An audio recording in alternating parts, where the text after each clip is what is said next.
Hi guys, welcome back to our channel. నేను ఇవాళ నుంచి క్రికెట్ వీడియోస్ అనేవి స్టార్ట్ చేయబోతున్నాను. సో ఇందులో భాగంగా ముందుగా నేను ఐపీఎల్ ఆక్షన్ జరిగింది, ఆర్సీబీ టీం ఈసారి ఎలా ఉందో మాట్లాడబోతున్నాను. సో ఆలస్యం లేకుండా let's get in to the video. ఈసారి ఆక్షన్ లో మాత్రం ఆర్సీబీ మంచి టీం నైతే పిక్ చేసుకున్నారనమాట.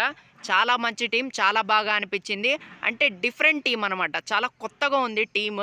లాస్ట్గా కొన్ని సంవత్సరాల నుంచి కనుక మనం చూసుకుంటే కొంచెం డిఫరెంట్గా ఉంది. సో కాకపోతే బాగుంది. సో మరి అదనమాట, 17 సంవత్సరాల నుంచి కప్ రాలేదు. మరి ఈసారైనా ఆర్సీబీ ట్రోఫీ లిఫ్ట్ చేస్తుందో లేదో చూడాలి.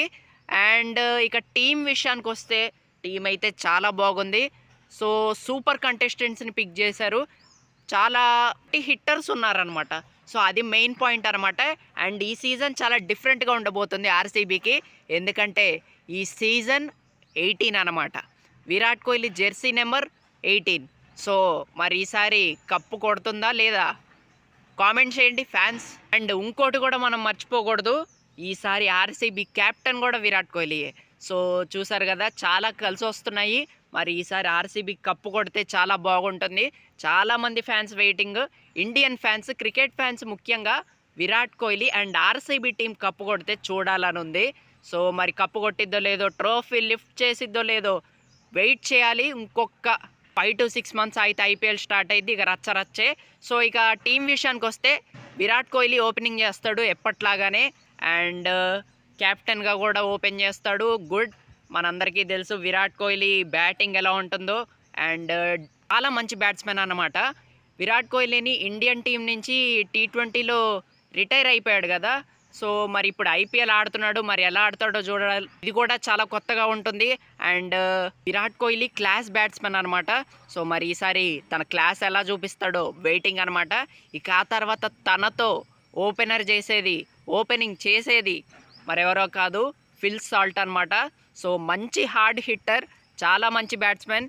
కోల్కతాలో ఉన్నప్పుడు చాలా బాగా ఆడాడు. సో ఇప్పుడు ఆర్సీబీ చాలా మంచి పిక్ చేశారు. సో గుడ్ అనమాట. నేను ఇప్పుడు చెప్పబోయేది మొత్తం ప్లేయర్స్ గురించి అయితే చెప్పట్లేదు, ఓన్లీ నా టాప్ 11 ఎవరు ఉంటారు అంటే ప్లేయింగ్ 11 ఎవరు ఉంటారో చెప్పబోతున్నాను. సో అదనమాట. ఇక ఆ తర్వాత లియామ్ లివింగ్స్టోన్, హార్డ్ హిట్టర్. దీని కూడా చాలా పవర్ ఉంటుంది, చాలా మంచి బ్యాట్స్మెన్ అండ్ మాస్ హిట్టింగ్ చేస్తాడు. ఓన్లీ సిక్సర్సే ఉంటాయి. సో అలా ఆడతాడు అనమాట. పంజాబ్లో ఉన్నప్పుడు చాలా బాగా ఆడాడు, మంచి పిక్ తిని కూడా. ఇక ఆ తర్వాత నెక్స్ట్ ప్లేస్లో రజత్ పతిదార్ ఆడతాడు. మనందరికీ తెలుసు కదా, రజత్ పతిదార్ చాలా బాగా ఆడతాడు, చాలా మంచి ప్లేయర్. అండ్ లాస్ట్ సీజన్లో చాలా బాగా పర్ఫార్మెన్స్ ఇచ్చాడు. సో గుడ్ అనమాట. ఇది కూడా చాలా మంచి పిక్ అబ్బా. అంటే రిటెన్షన్, చాలా మంచి రిటెన్షన్ అనమాట. చాలామందిని ఈసారి వదిలేశారు. సిరాజ్ను వదిలేశారు, డూప్లెసిస్ను వదిలేశారు, మ్యాక్స్వెల్ను వదిలేశారు. సో మంచి మంచి ప్లేయర్స్ని వదిలేశారు. బట్ ఓకే, ట్రోఫీ గెలవాలంటే కొంచెం డిఫరెంట్గా ట్రై చేయాలి. సో అందుకే ఈసారి చాలామంది కొత్త ప్లేయర్స్ని తీసుకోవటం అయితే జరిగింది. ఇక ఆ తర్వాత టిమ్ డేవిడ్ చాలా మంచి బ్యాట్స్మెన్. టిమ్ డేవిడ్ మాత్రం తనదైన రోజున ఏ మాత్రం ఆగడు అండ్ విధ్వంసం సృష్టిస్తాడనమాట. చాలా బాగా ఆడతాడు అండ్ గుడ్ బ్యాట్స్మెన్ అయితే పిక్ చేశారు. సో ఫినిషర్ రోల్ కింద కూడా ఆడే అవకాశం అయితే ఉంది.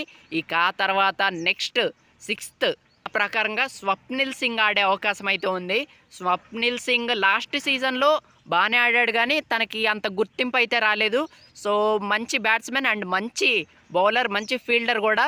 సో ఒక రకంగా మంచి ఆల్రౌండర్ అని కూడా చెప్పుకోవచ్చు. సో గుడ్ అనమాట. తినను కూడా రిటెన్షన్ చేసినట్టున్నారు మరి. అండ్ గుడ్ అనమాట. సో ఇక ఆ తర్వాత నెక్స్ట్ వచ్చేసి కృణాల్ పాండ్యా. తిను కూడా one of the best allrounder. తను లాస్ట్ టైంలో చాలా బాగా ఆడాడు, కానీ తనకు కూడా కొంచెం స్కోప్ దొరకలేదన్నమాట. కాకపోతే ముంబై ఇండియన్స్లో ఉన్నప్పుడు తను చాలా బాగా ఆడేవాడు, చాలా మంచి player and most under rated player అని కూడా చెప్పుకోవచ్చు. సో గుడ్ అనమాట. విరాట్ కోహ్లీ లాగే అగ్రెషన్ కూడా చాలా బాగా ఉంటుందన్నమాట కృణాల్ పాండ్యాకి. సో గుడ్ పిక్ అండ్ మంచి ఆల్రౌండర్. ఇక ఆ తర్వాత Bhuvneshwar Kumar. This is a best pick RCB నుంచి. సో చాలా మంచి పిక్ అయితే చేశారు. చాలా మంచి bowler, one of the best bowler in IPL seasons అని చెప్పాలి. సో గుడ్ అనమాట. ఎస్ఆర్హెచ్ ఉన్నప్పుడు చాలా బాగా ఆడాడు. ఆర్సీబీకి ఎగైనెస్ట్గానే చాలా మంచి వికెట్లు తీశాడు అనమాట. సో తను ఏ టీంలో ఉన్నా తన బెస్ట్ అయితే ఇస్తాడు. అండ్ తన 100% ఎఫర్ట్స్ అయితే పెడతాడనమాట భువనేశ్వర్ కుమార్. హేటర్సే లేని బౌలర్ అండ్ ప్లేయర్ అనమాట. సో గుడ్ పిక్ అనే చెప్పాలి. ఈ విషయంలో మాత్రం గ్రేట్ అనే చెప్పాలి. సో మంచి బై అనే చెప్పాలి. ఇక ఆ తర్వాత next Yash Dayal. So good అనమాట. యష్ దయాల్ కూడా చాలా మంచి బౌలర్. లాస్ట్ సీజన్లో final and CSK RCB match జరిగింది కదా, సో ఆ టైంలో మంచి బౌలింగ్ వేశాడు లాస్ట్ ఓవర్లో. సో ఆర్సీబీ ప్లే ఆఫ్స్కి వెళ్ళటానికి తిను కూడా మెయిన్ రీజన్ అయ్యాడు లాస్ట్ సీజన్లో. మరి ఈసారి ఎలా ఆడతాడో చూడాలి. ఇది కూడా గుడ్ రిటెన్షన్ అనే చెప్పాలి. సో గుడ్ అనమాట. టీం అయితే చాలా బాగుంది.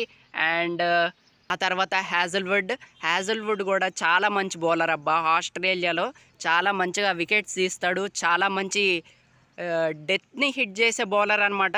సో అదనమాట, చాలా మంచి బౌలర్. అండ్ సీమ్ బౌలింగ్ చాలా బాగుంది. కాకపోతే స్పిన్ బౌలింగే మైనస్ అనమాట. ఆర్సీబీ టీంకి ఏదన్నా మైనస్ ఉందంటే స్పిన్ బౌలింగ్ అనమాట. సుయాష్ శర్మ ఒక్కడే ఉన్నాడు బాగా వేసే బౌలర్ అనమాట. అంటే కన్సిస్టెన్సీ ముఖ్యం కదా. మ్యాచెస్ ఆడేటప్పుడు డిఫరెంట్ ప్లేసెస్కి వెళ్తాము, డిఫరెంట్ పిచ్చెస్లో ఆడతాం కదా. లక్నోకి వెళ్తాము, ఎస్ఆర్హెచ్ హైదరాబాద్కి వస్తారు ఆడటానికి.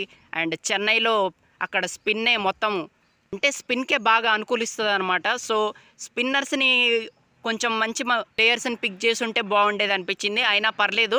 సుయాష్ శర్మ కూడా చాలా మంచి బౌలర్. కోల్కతాలో ఉన్నప్పుడు చాలా బాగా ప్రెస్ చేశాడనే చెప్పాలి. సో గుడ్ అనమాట. స్పిన్నర్స్లోనే కొంచెం మైనస్ ఉంది. ఇక అదర్ దాన్ దట్ టీం అయితే చాలా బాగుంది. విరాట్ కోహ్లీ క్యాప్టెన్సీ చేస్తున్నాడంటే మినిమం ఉంటుంది.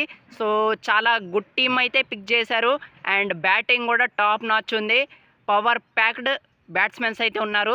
అండ్ బౌలింగ్ కూడా సీమర్స్ చాలా బాగున్నారు. అండ్ స్పిన్ ఒకటే మైనస్ అనే చెప్పాలి ఈ ఆర్సీబీ టీంకి. మరి ఈసారి ట్రోఫీ లిఫ్ట్ చేస్తారా లేదా అని 1000 కళ్ళతో ఎదురు చూస్తున్నారు ఆర్సీబీ ఫ్యాన్స్ అండ్ నేను కూడా. సో ఈ వీడియో మీకు నచ్చితే లైక్ చేయండి. అండ్ మరి ఆర్సీబీ కప్పు కొట్టిద్దో లేదో కామెంట్ చేయండి. అండ్ అలాగే మన ఛానల్ని సబ్స్క్రైబ్ చేసుకోవటం మర్చిపోకండి. Thank you so much.